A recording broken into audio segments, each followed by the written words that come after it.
ఓం నమో వెంకటేశాయ. Friends, మీ అందరకు మా వెంకటు క్రియేషన్స్కు స్వాగతం, సుస్వాగతం.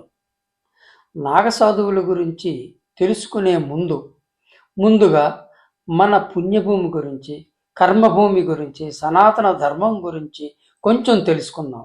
ఒకప్పుడు మన అఖండ భారతం సిరి సంపదల, పాడి పంటల నిలయం, పవిత్రతకు మారుపేరు.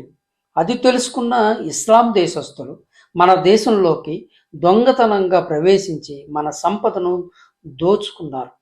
మన దేవాలయాలను ధ్వంసం చేయటం మొదలుపెట్టారు. ఆ తర్వాత వచ్చిన ఆంగ్లేయులు అదే పని చేశారు. ఇంకా మన సనాతన ధర్మాన్ని నాశనం చేయటం మొదలుపెట్టారు. ఈ విధంగా దోపిడీకి గురవుతున్న మన దేశాన్ని, మన ధర్మాన్ని రక్షించడానికి ఆది శంకరాచార్యుల వంటి మహానుభావులు కొన్ని ఆశ్రమాలను స్థాపించి వాటికి రక్షణగా సాధు సైన్యాన్ని ఏర్పాటు చేశారు.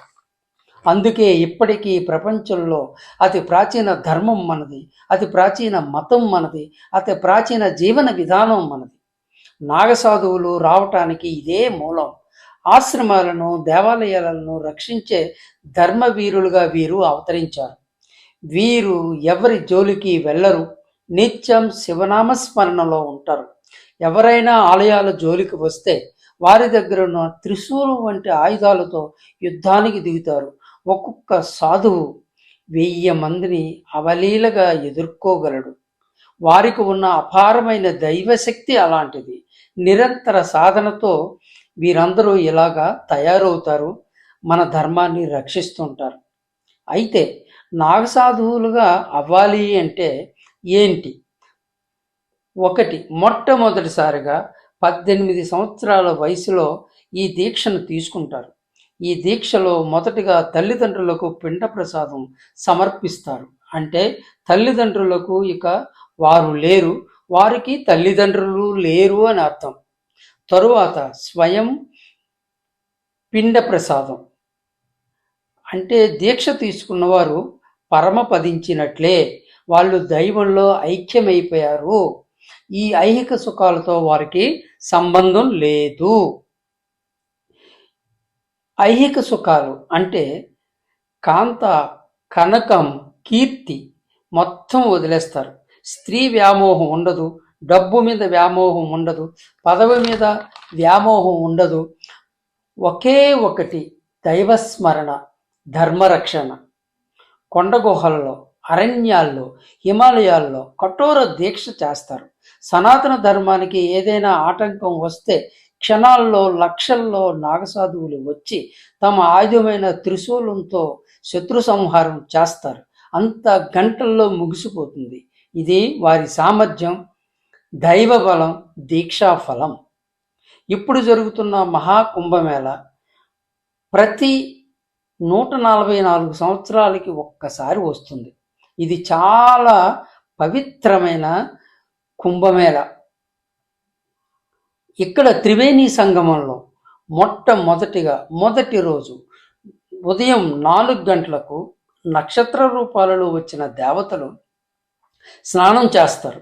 ఆ తర్వాత నాగసాధువులు, సాధుపుంగవులు స్నానం ఆచరిస్తారు. దీనితో గంగ ప్రక్షాళన అవుతుంది. అందుకే తరువాత స్నానం చేసే భక్తులకు ఉన్న శారీరక, మానసిక రుగ్మతలన్నీ తొలగిపోతాయి. మనం నదీ తీరానికి చేరాలంటే ఏ బస్సులోనో, కారులోనో, ట్రైన్లోనో ప్రయాణం చేసి అక్కడికి చేరుకోగలం. కానీ ఈ నాగసాధువులు సుమారు 4 లక్షల మంది నగ్నంగా నడుచుకుంటూ శివనామస్మరణం చేస్తూ నదీ తీరానికి క్షణాల్లో వస్తారు. గంగా స్నానం సమయానికి అందరూ అక్కడే ఉంటారు. అదే పెద్ద మహిమ, అద్భుతం. ఇప్పటికీ ఈ రహస్యం ఎవ్వరికీ తెలియదు. స్నానమాచరించిన తరువాత మొత్తం ఈ వచ్చిన నాగసాధువులందరూ అదృశ్యమైపోతారు. ఎక్కడికి వెళ్ళారో ఎవరికీ తెలియదు. ఇదే మన పుణ్యభూమి, మన ధర్మభూమి యొక్క గొప్పతనం. మనం అంత గొప్పవారం కాలేము, కఠోర దీక్షలు చేయలేము. కానీ మనం కూడా నిత్య దైవస్మరణ చేస్తూ, మన పనులు నిజాయితీగా చేస్తూ, సనాతన ధర్మాన్ని పాటిస్తూ మన సమాజానికి ఉపయోగపడితే మన జన్మ కూడా ధన్యం అవుతుంది. మిత్రులారా, దేవుణ్ణి స్మరిద్దాం, ధర్మాన్ని కాపాడుదాం, దేశాన్ని ప్రేమిద్దాం. మరిన్ని కొత్త విషయాలు తెలుసుకోవాలంటే మా వెంకడు క్రియేషన్స్ను తప్పకుండా ఫాలో అవ్వండి. ఓం హర హర మహాదేవ్.